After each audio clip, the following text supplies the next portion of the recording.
বন্ধুরা তোমরা সবাই কেমন আছো? Welcome back to our channel Roni and Kalyani blog. আজকে আমি তোমাদের সাথে শেয়ার করব ঘরোয়া পদ্ধতিতে চিকেন বিরিয়ানি।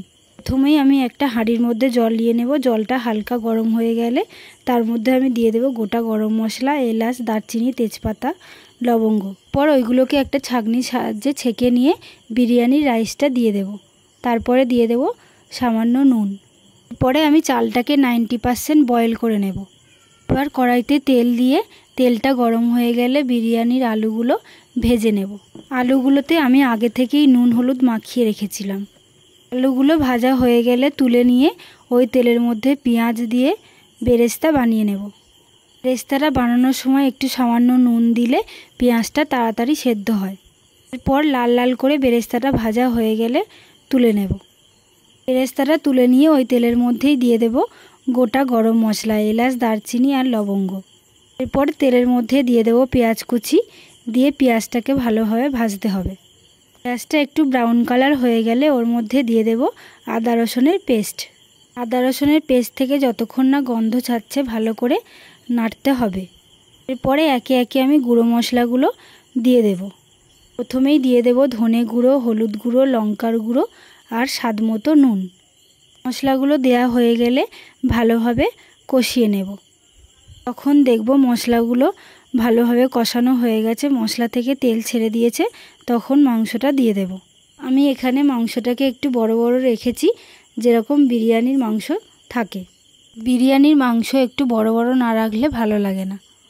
এরপর আমি মাংসের মধ্যে দিয়ে দেবো একটু কাশ্মীরি লঙ্কার গুঁড়ো আর বিরিয়ানির মশলা। এরপর মাংসটাকে ভালোভাবে নেড়েচেড়ে ঢাকনা দিয়ে কষিয়ে নেব। মাংসটা যতক্ষণ না সেদ্ধ হচ্ছে ভালোভাবে কষাতে হবে। এবার আমি আগে থেকে যে আলুটা ভেজে রেখেছিলাম ওইটা মাংসের মধ্যে দিয়ে দেব, দিয়ে ভালোভাবে কষিয়ে নেব। পর হাঁড়ির মধ্যে ঘি দিয়ে হাঁড়িটাকে একটু গরম করে নেব। তারপরে প্রথমেই বিরিয়ানির রাইসটা দিয়ে দেব। রাইসটাকে ভালোভাবে সমান করে নিয়ে কষানো মাংসটা দিয়ে দেব। আমি আগে থেকে আলাদা করে ডিম সেদ্ধ করে রেখেছিলাম, সেই ডিমটাও দিয়ে দেব। পরে আমি এখানে অ্যাড করব বিরিয়ানির মশলা আর মিঠা আতর। এরপরে ওপর থেকে দিয়ে দেব সামান্য ঘি। বন্ধুরা আমি এটা বাড়িতে বানাচ্ছি বলে খুব কম মশলা অ্যাড করেছি। এরপরে দিয়ে দেব বেরেস্তা।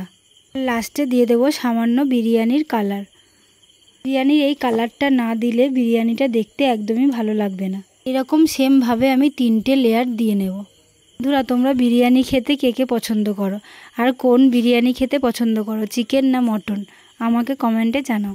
তোমরা তো সবসময় দোকানের বিরিয়ানি খাও, ঘরে এই রেসিপিটা ফলো করে দেখো, তোমাদেরও খুব ভালোই লাগবে। দেখতেই পাচ্ছ তোমাদের সাথে কথা বলতে বলতে আমার 3টে লেয়ার কমপ্লিট হয়ে গেছে। এরপর আমি ওপর থেকে একটু রাইস দিয়ে দেব।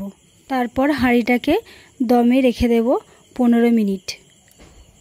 আমি আটা মেখে রেখেছিলাম, ওই আটা দিয়ে হাঁড়ির মুখটা ভালোভাবে বন্ধ করে দেব। এরপর একটা চাটু বসিয়ে তার উপরে হাঁড়িটা বসাবো। 15 মিনিট পরে দেখতেই পাচ্ছ আমার বিরিয়ানি রেডি।